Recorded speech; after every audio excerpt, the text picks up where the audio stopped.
Coach, thank you for joining me. I really appreciate it. 18 years, 16 as the head coach at Yuma Catholic. Why was now the time to step away? We just have so many things on the horizon with Yuma Catholic itself. We're growing. We have a long waiting list. We need to build some new buildings. We need to work on some things, and being the president and the coach just became too much. I was burning the candle at both ends. Finally, my youngest son's actually graduating, so I'll have 2 kids playing college football at this time. I want to be able to travel and see them a little bit and watch their college games. And it's just time. So it was time to just walk away from football, and football's been good to me. But it's time to pass the torch and go pay a little bit more attention to my family.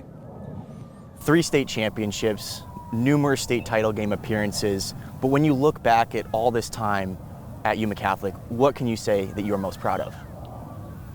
I think I'm just most proud of watching kids develop, especially here at Yuma Catholic and living in a community like this. A lot of kids don't grow up playing football. You watch a lot of kids that kind of come out here, they're a little interested in what's going on. Sometimes we call them looky-loos. They're just kind of trying to figure out if this might be something that they like, and then all of a sudden you see these kids grow and develop and turn into great football players and great men. And watching these kids develop and learn how to persevere, learn how to overcome obstacles, be good teammates. I think the most rewarding thing is just watching these guys grow up from kids into men. What about working with young men do you enjoy so much, and why have you made this such a big part of your life? Well, one, I love the sport, and I think the sport actually helps young men become men.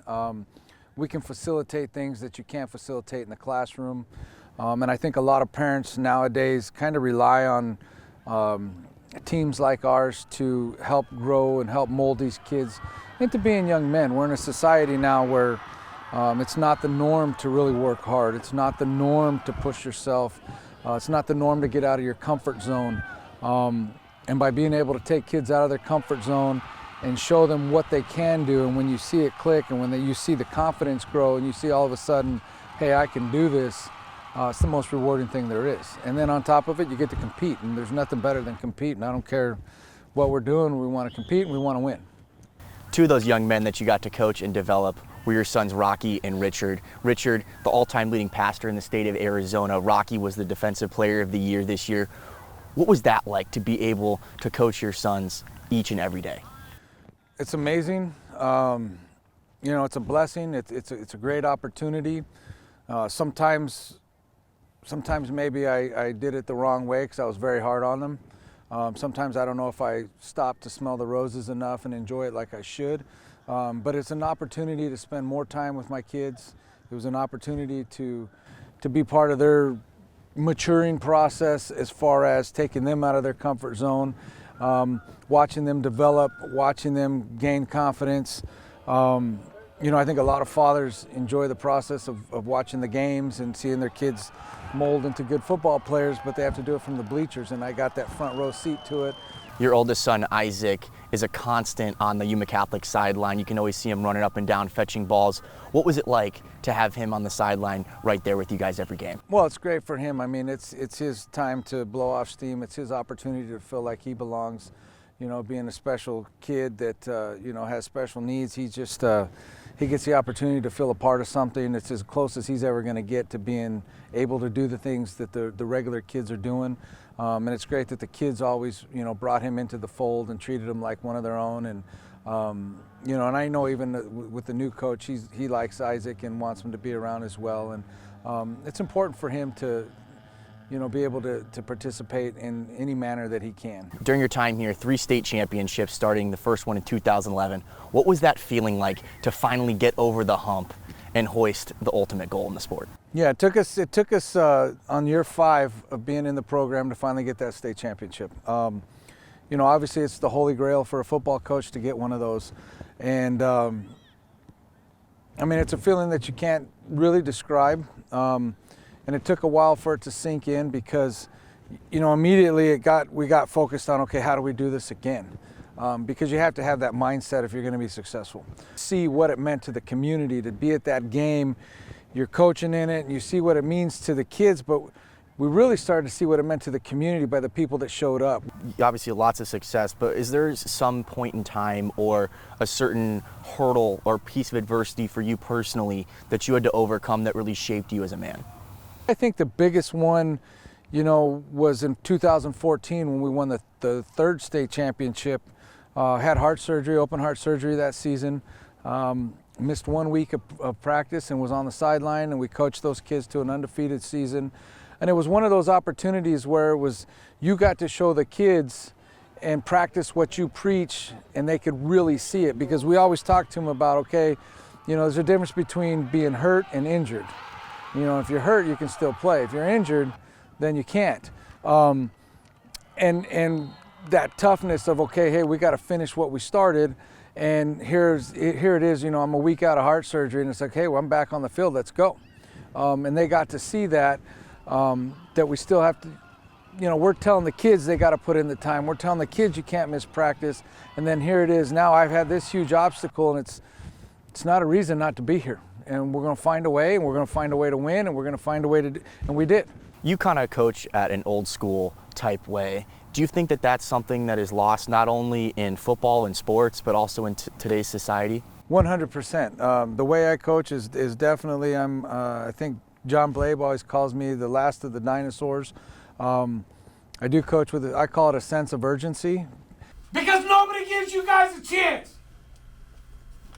You prove them wrong from the get-go. You make them tap out.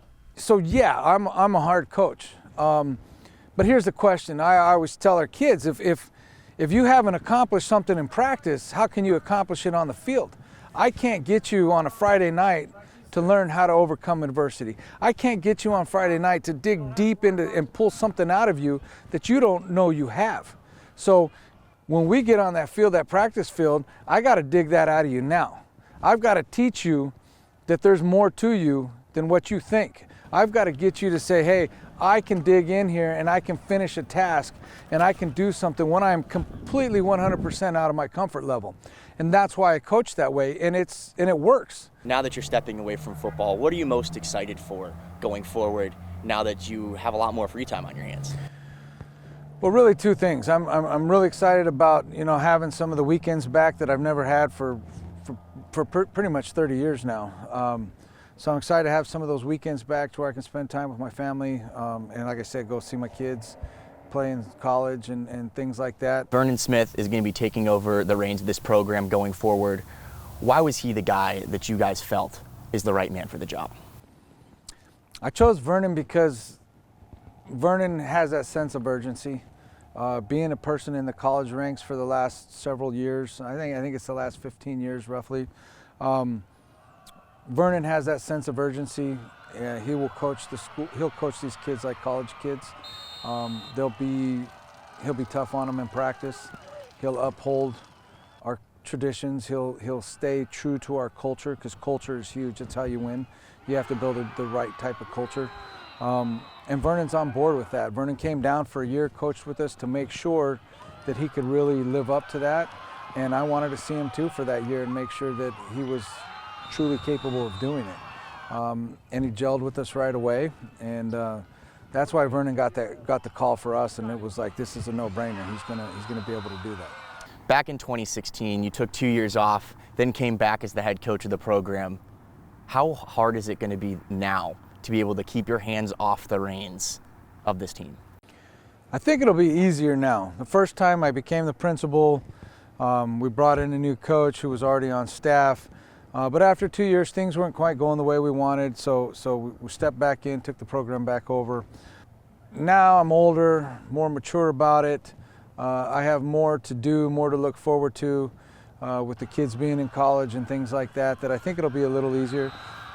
There's no doubt Friday nights are going to be brutal. I might chain myself to the fence over here and all of that. Now that it's over, what is the thing that you're going to miss the most about being the head coach here?